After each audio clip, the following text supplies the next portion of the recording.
de pouvoir échanger avec toi et merci beaucoup de partager ton parcours au sein de la méthode Clever. Qu'est-ce que ça t'a apporté?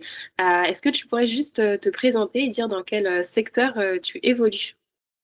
Oui, donc je suis directrice marketing Cadrilarc avec plus de 15 ans d'expérience dans le marketing B2C international, donc principalement une expérience dans le luxe et les cosmétiques, mais aussi dernièrement dans la tech. Et donc j'étais en recherche d'emploi depuis 2 ans et j'en ai profité aussi pour faire un master en IA innovation à l'école des Mines. Et là, bientôt, je démarre un nouveau poste comme Category Lead dans une boîte de cosmétiques à Stockholm en Suède. Ok, bah écoute, félicitations. Et on voit que ta ténacité finalement a payé. Alors, est-ce que tu peux finalement nous raconter un petit peu, ça faisait combien de temps que tu cherchais, quelles étaient un peu les méthodes que tu avais pu mettre en place avant de tester la méthode Clever? Oui, donc avant Clever, donc ça faisait donc 1 an et demi avant Clever à peu près, 1 an, ouais, 3, 4 mois. Je cherchais surtout dans le même secteur d'avant, donc cosmétique, luxe et aussi la tech. J'ai envoyé énormément de candidatures sur LinkedIn, principalement en répondant à des annonces. J'ai eu quelques pistes, principalement des CDD. Euh, et j'ai aussi contacté beaucoup de cabinets de recrutement, mais là aussi c'était assez compliqué d'avoir des retours. Euh, Surtout pas toujours un feedback personnel. Donc c'est ce qui m'a orienté vers Clever, donc c'est vraiment de booster ma recherche d'emploi parce que j'ai senti que après plus d'1 an, voilà, il n'y avait pas eu vraiment de résultats. Ouais, on s'est rencontrés, quand on a échangé sur la partie networking par exemple, c'est vrai que j'ai l'impression que tes ratios étaient un peu plus réduits par rapport à ce que ça requiert finalement pour une recherche d'emploi.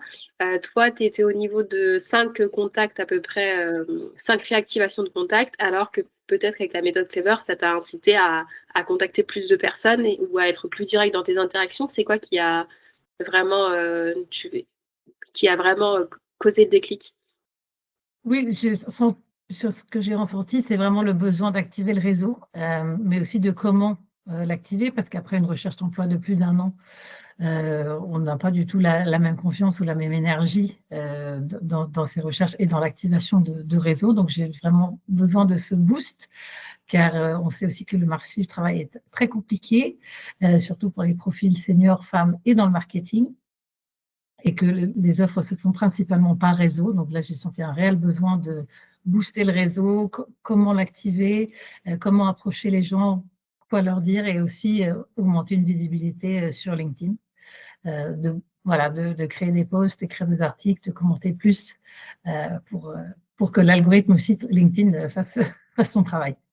Ouais, c'est vrai qu'il y a eu toute cette partie où tu as davantage publié en anglais pour pouvoir te rendre visible. Et là, est-ce que tu as senti des premiers retours tout de suite quand tu as commencé à publier? Comment ça s'est passé? Est-ce que c'était plutôt des messages en privé? Oui, donc j'ai eu beaucoup plus de visibilité car j'ai eu des personnes, donc des recruteurs qui m'ont contacté grâce à cette nouvelle donc, visibilité, nouvelle activité sur LinkedIn. Et j'ai aussi des personnes en dehors de mon réseau qui ont commenté sur mes posts. Donc ça a aussi fait élargir mon réseau aussi. J'ai eu beaucoup plus de prises de contact. Ok. Et les sessions mindset que tu as pu faire, comment ça a pu t'aider à soit débloquer, soit avancer sur certains aspects dans ta recherche? Oui, donc les sessions mindset m'ont surtout permis de prendre du recul, parce qu'on c'est très facile quand on est quand même seul dans sa recherche d'emploi. Donc c'est important de prendre du recul, de comprendre aussi que le marché est compliqué pour mon profil, et aussi voilà de connaître que rien n'était perdu, et avec ce recul aussi être fier de son parcours, de tout ce qu'on a pu accomplir. Et c'est aussi ce que j'ai apprécié dans les outils, de cette façon de lister les accomplissements, qui aussi m'a permis de donner le boost et de dire, bah oui, j'ai fait quand même beaucoup de choses, et de comment les utiliser dans les pitchs et dans les activités sur LinkedIn. C'est vrai, on a le besoin de parfois là de revoir ses accomplissements pour bien les avoir en tête, surtout quand on va pitcher, présenter son parcours. Sur la partie entourage, par rapport à la recherche d'emploi, on en a aussi un peu discuté. C'est vrai que c'est pas pareil, par exemple, d'en parler à son entourage et d'avoir des retours qui vont être assez honnêtes par rapport aux attentes du marché.